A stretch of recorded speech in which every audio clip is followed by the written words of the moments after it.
وارزقنا اتباعه وأرنا الباطل باطلا وارزقنا اجتنابه. ربنا آتنا في الدنيا حسنة وفي الآخرة حسنة وقنا عذاب النار.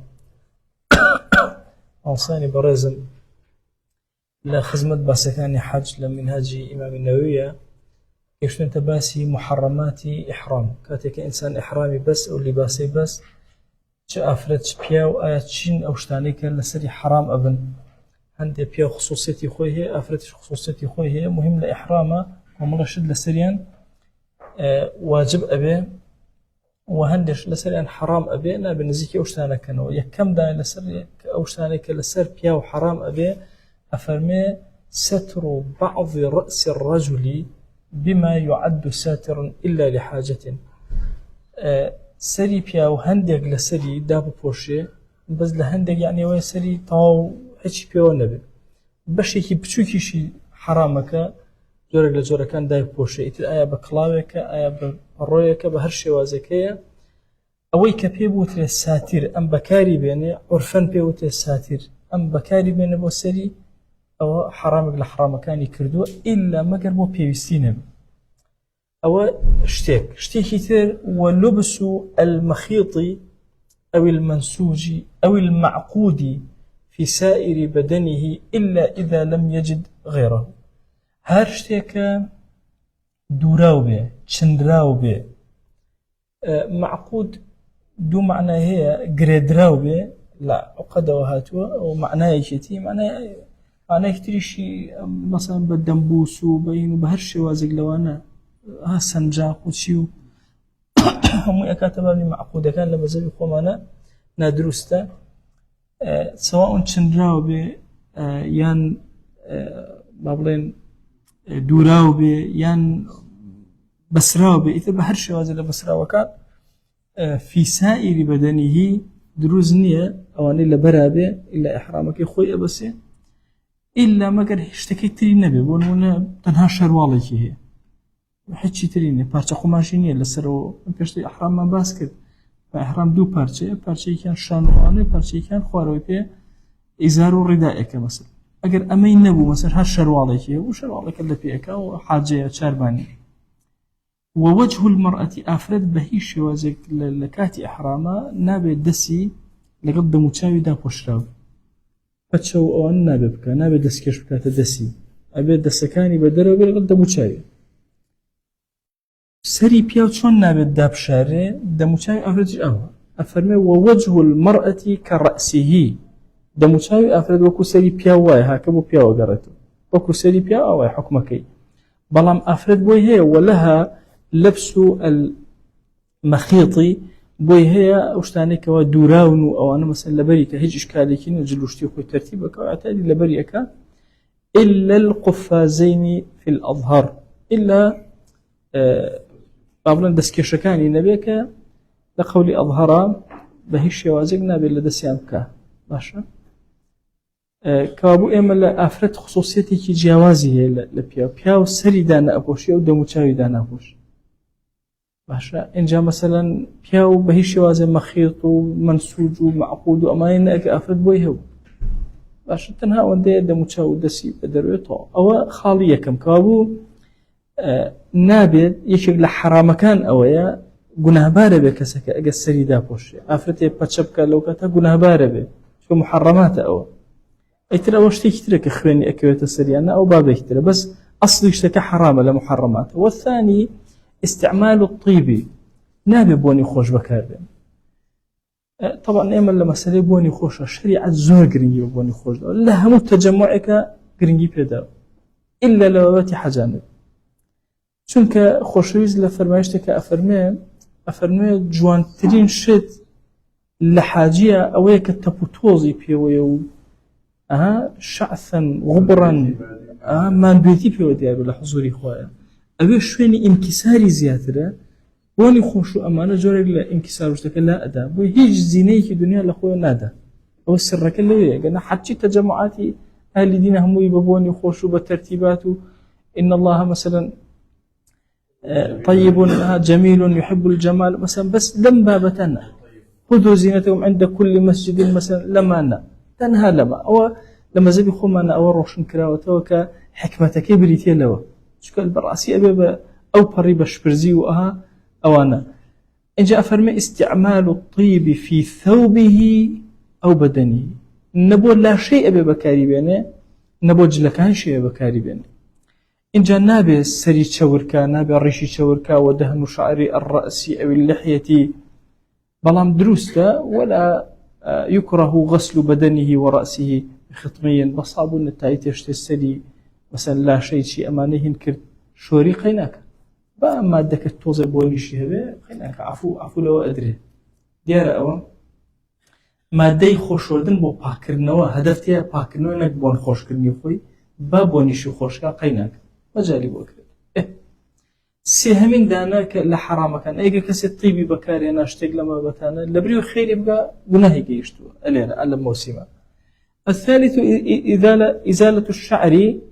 نابێ هیچ موویەک لە لاشەی لێ بکاتەوە نەسەر نەڕیژ لە لاشە جەستە ئەوێ ظفر نابێ نینۆکی لێ بکاتەوە وتكمل الفدية في 3 شعرات أو 3 أظفار شون لبردكان وتمان للسيبر داخلينك أكوي أجر سي مولاب بتاشي لكاتي إحنا حيوان أكوي تسري سي نينوكي لكاتو حيوان أكوي تسري طبعا واحد أقل كان يلين موتمان حيوان أكوي لبرانبرا أجر مثلا هر همون منو كان يدبر هر حيوانك سي شبه هر حيوانك يعني سي زياتر بسك أوي بەڵام لە سێ کەمتر چووکەن بە جەمع داناندێ حیوانەکە ناکەوێتە سەری سێ کەمتر ناکەوێتە سەری سێ و بەرەوسەرە و حیوانەکەوێتە سەری طبعا ئەویش هەر کەفارەتی ئەکەوێ کە بەس کەفارەتی حیوان دوای باسیەکە والأظهر ئەو تەوا اینجا ئەی باشە ئەگەر یەک دانەی یەک نینۆکی لابر بۆ نمونە یەک مووی لێ کردەوە باش أفرم والأظهر أن في الشعرة مد طعام مشتي خواردن أداء وفي الشعرتين مدين أجد دو مويلة كردوا دوني نوكي لكردوا أو أكا دو متخواردن لبناوي أو دو مو أداء وللمعذور أن يحلق ويفدي بلا أوكا سيكا معذور بو جاري واه السري مثلا حساسيتي هي ناتواني أو كتحرقي سري أكا لا أبا قرجا كان لا أبا يعني لا شيء قجا كان لي لا أبا بلام أبي فدية بدا بحيوان سربر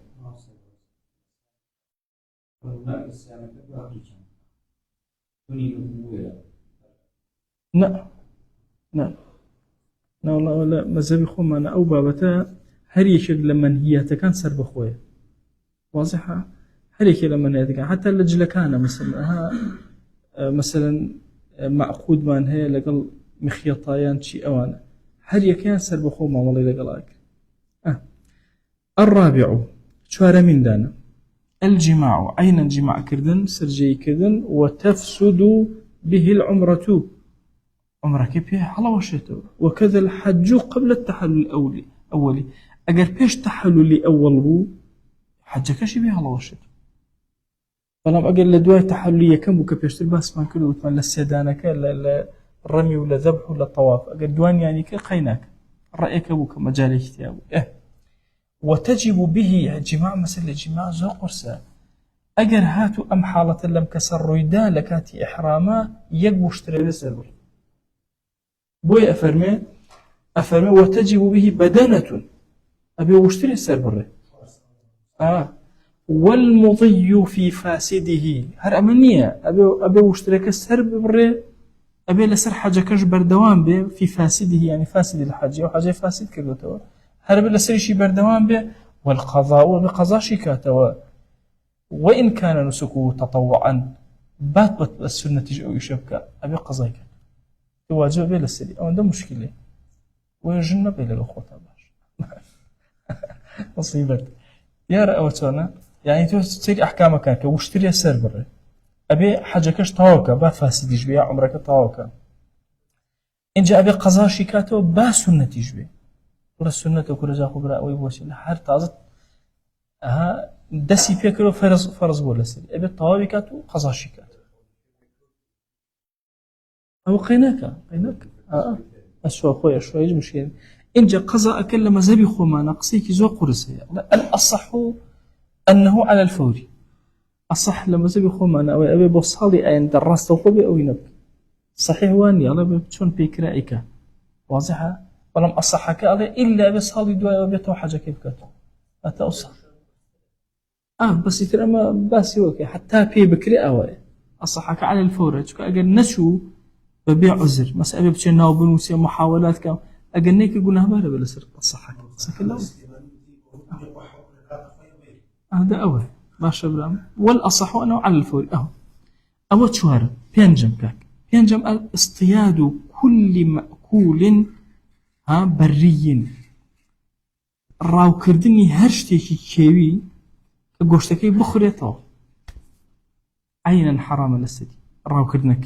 اصطياد كل مأكول بري وحشي بزمان الخوما أفرمي قلت وكذا المتولد منه ومن غيره أفرمي تنها بريكا قصة بريكا زورة أوي أهليك أوي خلق على أجر هاتو اشتيق لبيني هلك بريو هنيا أهلية اشتيق دروزو بون مثلا يعني تكلبون بون من آسيا لقلب بزنيك اشتيق تريان لي وبزني لي وآسيا هرج ناويكي هبو ناوي ترمان لنا عينا أولش أجر هاتو صيدي كد عينا نيك لحرام كان كردتي محرم هذا خوينيك ويحرم ذلك في الحرم على الحلال ربابتي الصيد للسنوري حرما أو كسشك إحرامي لبسوها حرام للسري لحرمة سنوري حرام سنوري حرام خصوصيته هي ديار أو تونا فإن أتلف صيدا ضمنه أجر باش هيني نكرت الراوي نكر بأخوارنا ليدا كشتي فوتاني وأمانة ضمنه أبي برابركي بدا يان مثلا الرابي كردو فريد تقوش كوت قول أم يا بتما نبو الراوكا الراوكا خوي حرامة بجور لجورا كان يكي لوش تبرياني أوكرت مثلا بونو هري شغلوان أفرميتي ضمنه ضامنة شون ففي النعامة بدنه أجر النعامة نعاميك كشبون منا أبيت شبه واشتري بدا وفي بقر الوحش وحماره بقرة كريكي كيوي كش يا مانجايكي كيوي كش أبي مانجايك سربرت والغزال عنزم أجر أسكي كي أو كد بزنك لبرابريا أو أكا والأرنب عناق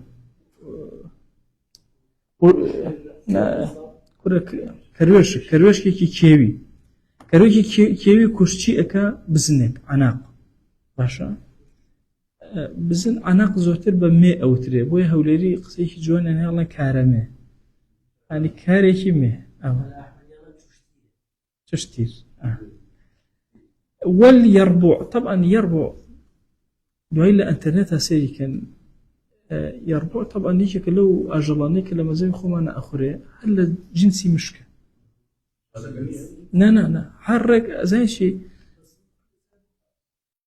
بالضبط زود لسر دوقاج أوستي هر تقريبا في وكوا جرجي كيوي بي تقريبا سنجابين السمورين لا حرك بالضبط الرسق باشا تقريبا تشالك هر جرج هر بقرة جرجيك يكتوز دريشترا وندا عينا أويا أيش الله أجد داني لواني كوج لبرامبرات شيء أكا جفرة هرب زن أكا كارمية بلام شوار مانجا بشوكا أوي عناق صالي تبراندو صالي تواكدو بس أميتر شوار مان بشوكا وما لا نقل فيه جرجنيا تغلى الرسق وابد مستقبلا هنا اشتهى رزقي شنيش لا بس الانترنت اللي بدن يربو بوتانا هنا صورتك اسنا زعما بلا مشي بكردي طاوشي كامس شكون رزق شتي ترهشتا رزق باش صوره كان هر جنسي مشكو وانا زرت لازم لهورامي او بيلا برزق او الله لازم لسوراني بالضبط يربو شي والله لو اشي بورز آخر رسق كلمة أجر هورامي كبي رسق شتيتر. ورهكن. لازم تر لبيني جرجو سمورة. ألو بين بالضبط. باهية وما لا نقل فيه وما لا نقل فيه يحكم بمثله عدلاني.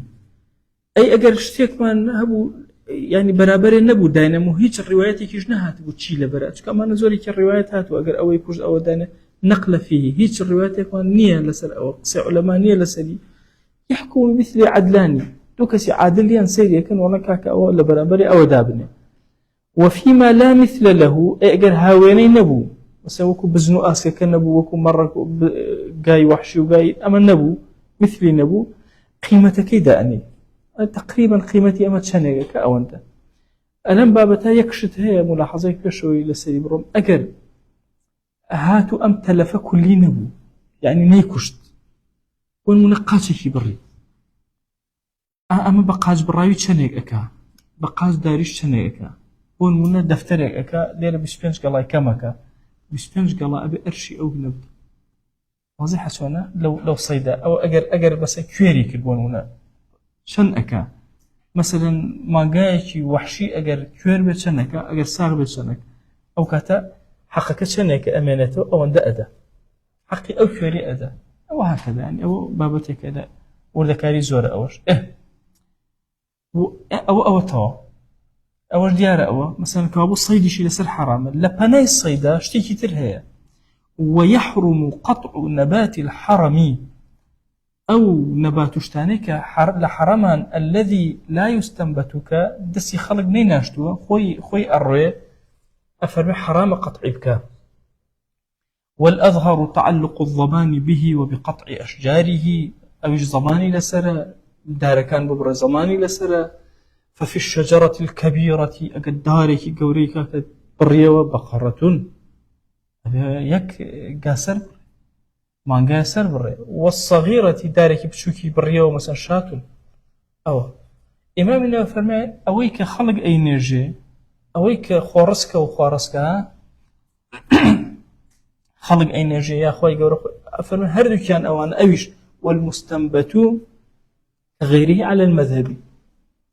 بلام هندشت هي بو علاج بكارية ومثلا بوشو بلاش أجري بيكتو شريعة مجالي داوا فرمي ويحل الإذخر ناو بو جايك جورك لجا بو علاج بكارية ناو بو والله خوشتيش بكارية ناو ولا لو قيناك نهر إذخرك ما بس إلى ذخيرانية ما بس إلى هنا ناوك ناو بو جورك لهن جورك لجا بوشو بلاش قيناك وكذا الشوك هر خيناك الدرك باشا كالعوسجي كجورك للدرك الله خي واشتري زورت العوسجك بو اشتري يعني بكارهنا او خارديتي الله خيناك او شر خيناك ابو اجر كنوج بكارهاتو عند الجمهور الى جمهور اوائل. والاصح حل اخذ نباته لعلف البهائم وللدواء والله اعلم. فالكل اصح او هيا اجر نبات وشتي ام حرمته بكار بيني مثلا يخوتو اجله فيها مثلا بشي اويك ان جا هند جابوا الدواء في وسته انت لو جانا والدواء بكار هند افهم خيناك والله اعلم. خيناك واضحه. وصيد المدينه حرام نجي لخوتو بيشتري خلق كله وانا هنا كان يستنبتوا تجي سري شغلك. وصيد المدينة حرام طبعا أو طبعا بدقي قرآن مثلا أو حرام في غمرجان صلى الله عليه وسلم فرمي وإني أحرم ما بين لابتيها حرمي مدينة أنبروا أو هرهم وفرمي أو حرام كرمنيش همان حكمه وأفرمي أو مدينة وصيد المدينة حرام بلام ولا يضمن في الجديد لقول جديد أفرمي ضمان كان ناكون سري حيوانك ولا كناوي حيوان السربروت بلام هر حرام الصيد كردنو جابرينو مثلا بلام لقول قديم على عينا هروك حرامي حش فرقي بلام لجديد كافر ضمان كان نية بلام هر حرام أقولها بارا بكسكوا أو تو إن جاء شنجور خوين من هي وأمانة يا الشيخ أمان بباسك عنوانك أليرا سرع عنوانك لمغني أوانا هي أنواع الدماء لنا أنواع الدماء اللي بدواوا باشا باسي جوركاني خوين أوانا أفرمي ويتخير في الصيد المثلي أجر صيدك شتيكي راو كرد كهاويني هبو اختياري أدريته سيشت يكم بين ذبح مثله هاوينك سربر جاية سربر بولمون والصدقة به على مساكين الحرم خويلينا خوا بسر فقير كان حرم توزيعك مرة كيوي كشتو مرة كي مثلا أهلي سربر أما كوابو يكم دانا شيء أكا ذبحي هاوينا أكا دوم وبين أن يقوم المثل الدراهم ويشتري بها طعاما له ينشي أكا تقويمي أماكا أما رباي شنا مثلا باي بيز ورقة هنا إكا بخواردنو إذا مرجنا مثلك راكسر بريتو أماش أتواني بكا مخيرة أتواني أو هاوينا كسر بريتو أشتواني تشيبكا بباركي بايشنا خواردن بكرة بيدا بهجاران وسهم شيء لو كبر فقير بأبي بينكره أن يصوم عن كل مد يوما أمباري مثلا ألين كاك شنيك مثلا ألين أو يربعك باي ورقك ألين ورقة مثلا شني جنمك من ألين كاك 20 كيلو أكر 20 كيلو كشن مدة باشا بمن ألين 20 مدة بيزور البرج يا رسولنا هاركي كم جا حسابك شن خواردن أكا شن جنمك بونونا بو هر مدەیەکی ڕۆژە بە ڕۆژوە بێ لە کۆڵێک ئەو اختیاری هەیە لە بینی سێشت ئەمە پێ ئەڵێن تەخییر و تەحمیل ئەم بەشە ئەوەی ناولێنراوە لە مەزەوی خۆمانە کەوا بوو اختیاری هەیە لەم جۆرە خوێنە ئەتوانێت خوێنەکە بکە سەدەقە بە گۆشتەکە بکە سەدەقە بە پارەی ئەوە بکە بقرسێن بای چەنە و پارەکەدا بە خواردن یان بە ڕۆژوە بۆ هەموو مدێک ڕۆژی أي أجر مثلي نبو الله وغير المثلي يتصدق بقيمته طعاما أو يصوم دو اختياري ويسي اختيار نما ما دام مثلي نبي ناتشي تازة مثل كاتشي أكا يا هالي أسنجين بقيمتك خواردن أكرم توزيعك مثل هجارانا يا برجو أبي لكل مد يوم هل طبعا مساكين الحرم يا وتي على مساكين الحرم رجو كم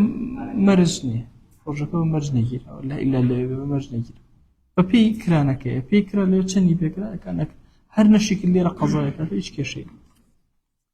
وایەتە چکە مەرج نییە جاری وا هەیە لەوچە 100 ڕۆژکە لەوچە 20 ڕۆژکە 30 ڕۆژکە پێی ناکرێت دوایەتەوە ئیگرێ بە ئیسراحەت ويتخير في فدية الحلق ئەگەر چوو حەڵقی سەری کرد و ئەمانە مەسەن لە محەڕەماتەکانە ئەوەی کرد ئەڵێن کاکە یا مەڕێ سەر بڕە بەینە ذەبحی شاتین يان 3 صاع هر صاعك 200 تقريبا 420 غرامة تغلط 2 كيلو نيو باشا 2 كيلو نيوي 2 كيلو نيو باشا خواردن اهنه ايدا بشش فقير ل6 مساكين يعني سيدانك هر داني كان بو 2 فقير توزيعك بس ايش رقاي دوهم بو كراوتو اگر هي سرنا بري يان وصوم 3 ايام آدم حلقي كردو كاتي إحرام بوا 3 طالموي لي كردو تو أمانة يا خوينك يكوز سمرة يا 3 صاع يا 3 روج بروج أوش والأصح أن الدم في ترك المأمور كالإحرام من الميقات دم ترتيب على أصح وهي أوانيك مأموري تجيب جنة كردوا نك أويك حرامي كردوا سمان حرامي كردوا يعني حلقي كردو مثلا شيء أو بس نا اشتيك أمري بكرة مثلا تيجي لا هنا لا كاتي إحرامه بس تقبل بناء إحرامه روانا بس دواية بس أوين اختياري نية تخييري نية ترتيبية أم دوانيك بس ما كل هذا كان تخييري بوي هبو أو ما يخوي بكاميان بك بس أم جانا بترتيبه فإذا عجز اشترى بقيمة الشاة طعاما إلا أبي مرة سربري أجر نيتواني إن جاءت يبو قيمتك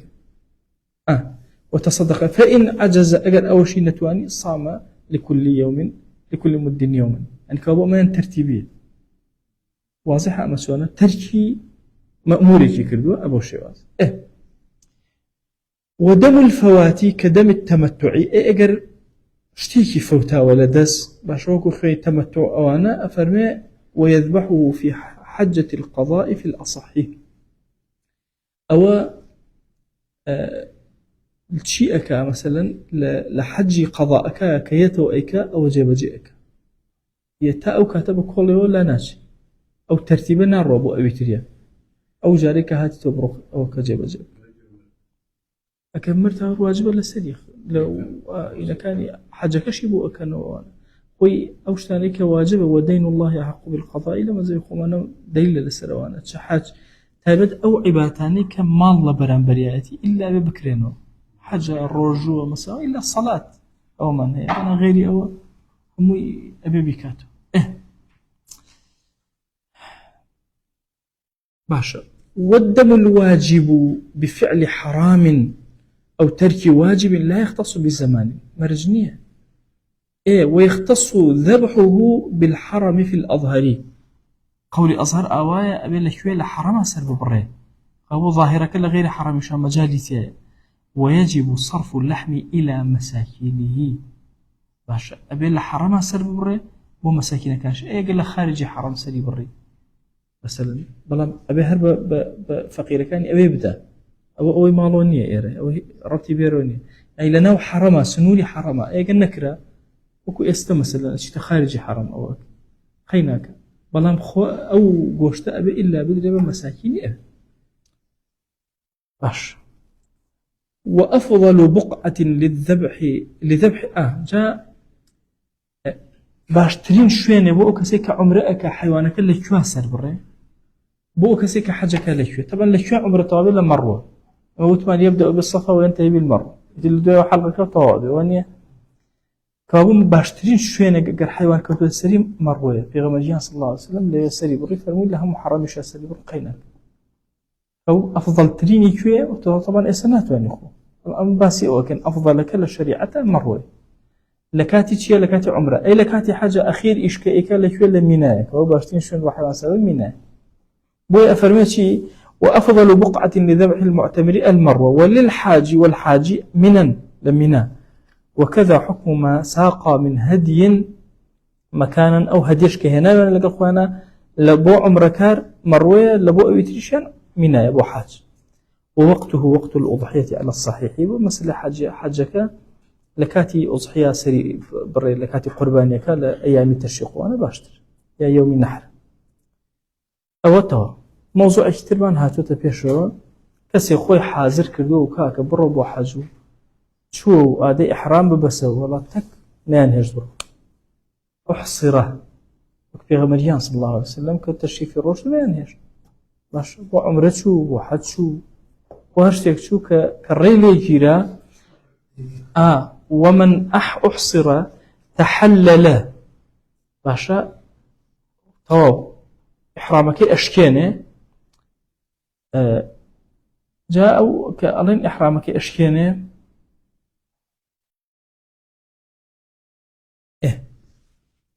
إحرامك أشكينه طواب يتركابو ناتبو حاجة كدوات الأشي قضايا عليه وقيل لا تتحلل الشرذمة أم قيل زيادة السيري أوي كروتو تيقر جماعة بن بيكو كزناتوان الرقريان ليبقى أتوان برون مظاهرة كان شيء كان مهم تبو يقدر أن تحلل يكسر خوي أو كبر شرذمة وتبو ينيه شرذمة يعني مجموعة بيكو تبو ينيه تحلل كبا إحصار بو أوانية والله إحصار بو أوانية يعني في غمري خاص الله وسلم إحصار كراو خوش شرذمة جو واضحة مرجني هم كاتب الله ولا قوة يعني هي أتوان برون مرجني أي كاباش التحلل كرت شيب كاباس هو إحرامك إشكان الله ذبح شاة حيث أحصر لو شونيك إحصارك كراوة ألا حيوان سربر مرة سربر ولا تحلل بالمرض أي أجل هاتو أو إحرامي بسون نخوش كوت والله إحرامك أشكان بوينية بلام أجل لكاتي نيتكا فإن حبسني حابسها أجر شتغري ندم بروم أو مرضت مثلا نيتك وهاي كردب وقيدي كتير خستب وقيناك أي قيدي تنخسب ويني أبي طارق فإن شرطه تحلل به بمرضك به يعني بالمرض على المشهور إلا مشهور لما زبي خمانا بمرجع بالشرط يقرتبه لكاتي نيتك كنيتي هنا ومن تحلل ذبح شاة حيث أحصر لك حصار كلا ونات وانا برا مرة سر برا لبنا يخوي قلت إنما يحصل التحلل بالذبح وبنية التحلل بس بحيوان سربرينك التحلل بوا على نا حيوانك سربر نيتي أو شيء هناك لإحرام هات مدروا إن جاء. وكذا الحلق إن جعلناه نسكا أجر كذبت بلين بشكل لحج بشكل للطوابوني حج باشا نقل دواي حج مثلا تحلل أو كاتم دام بشكل نسك أبي الشبكة أبي سريش شاكا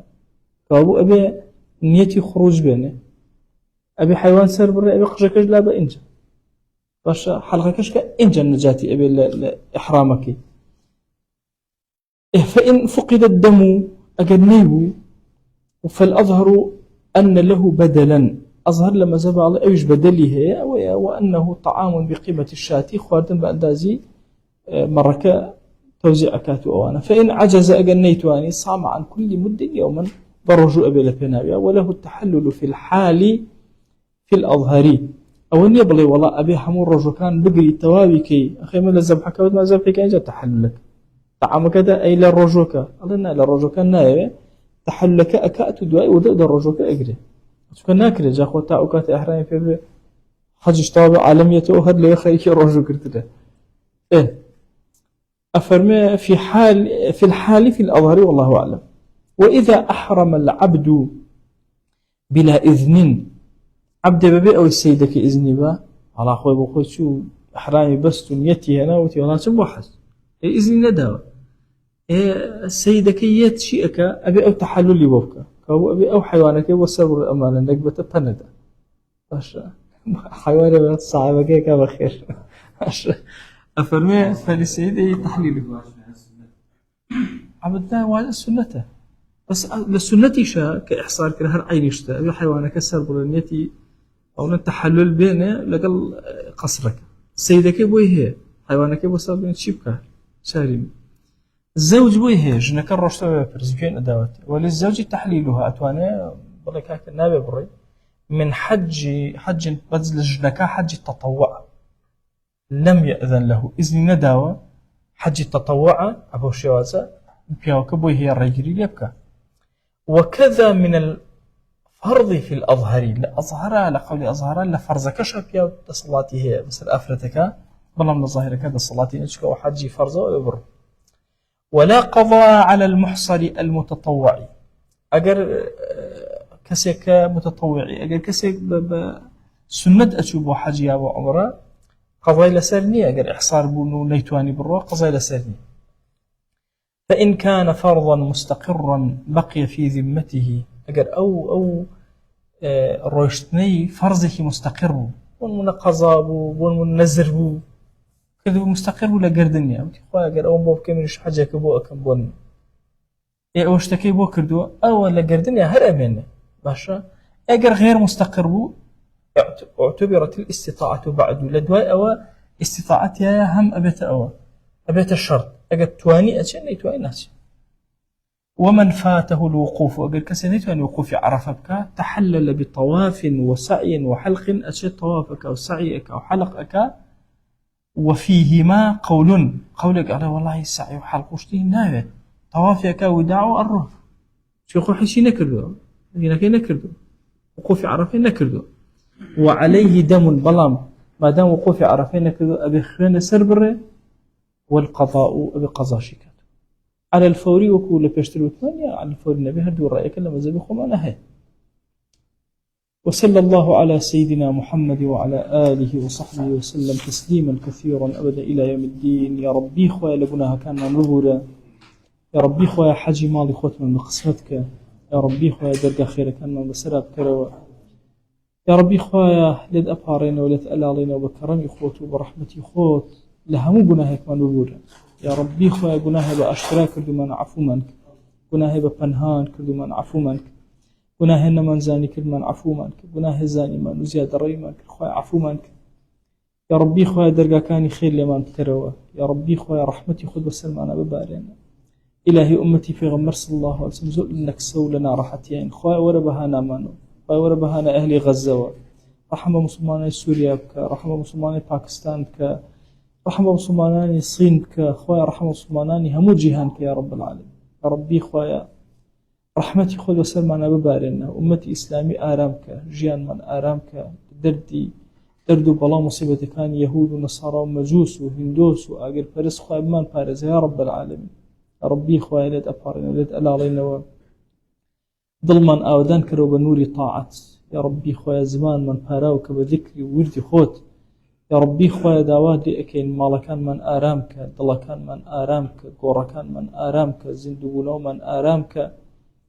بە ئارامی بە خزمەتی پێغەمبەرمان بگەنە صلی الله عليه وسلم. یا ربی خوای بە ئارامی حەشرمان کە. یا ئیلاهی داوات لێ ئەکەین لێ خۆشبوونی خۆت بەسەرمانە ببارێنە، عەفو و عافیەتی خۆت بەسەرمانە ببارێنە. إلهي لو عبدانا من بجركة ليان راضي أبي خويا لمن راضي به، خويا لمن راضي به يا رب العالمين. يا ربي خويا أم كلماتانك لخدمتي أنا أبين بكرة ترايك روشن بوجيان من بكرة آرامك زور قورور وناكي ونو قور من. يا ربي خويا بكرة شفاعة كأس حي محشر من يا رب العالمين. يا ربي خويا داود لي أكين وبركتي أم كلماتانك باس من كدو لخدمتي أنا وستاين لفقه شريعتي دينك يا ربي خويا هرچی خیر و چاکەی دین و دنیای بە قسمەتمانی کە، هەرچی خراپەی دین و دنیای لێمانی پارێزە یا رب العالمین. خوای لە گوناهیمان ببورە، لە گوناهی دایک و باوک و باو و باپیرمان ببورە، خوای لە گوناهی خوشک و براکانمان ببورە، لە گوناهی خزم و کەس و کار و خۆشەویست و هەوڵ و دۆستانمان ببورە، لە گوناهی خێزان و هاوسەر و مناڵ و وەچەمان تا ڕۆژی قیامەت ببورە. یا ربی خوای داوات لێ ئەکەین ئێمە لەم زەمانە لاوازین لە پەروەردەی خۆمانە، لە پەروەردەی مناڵمانە، لە پەروەردەی خێزان و دەوروبەرمانە. إلهي هموان أدينا دسيتو أي أو كسي سفرد زينا كي خواه زيمان مك يا رب العالمين. يا ربي خواه تو خود سفرشتي مانك، تو خود پرورد مانك، تو خود درست مانك، تو خود بزي بسر معنا ببارينا. يا إلهي لد أفارنا ولد ألالينا و صلاوي أما جسي أما بقينا وبيغمبر صلى الله عليه وسلم يك ناما لخزمتي أبينا يا رب العالمين.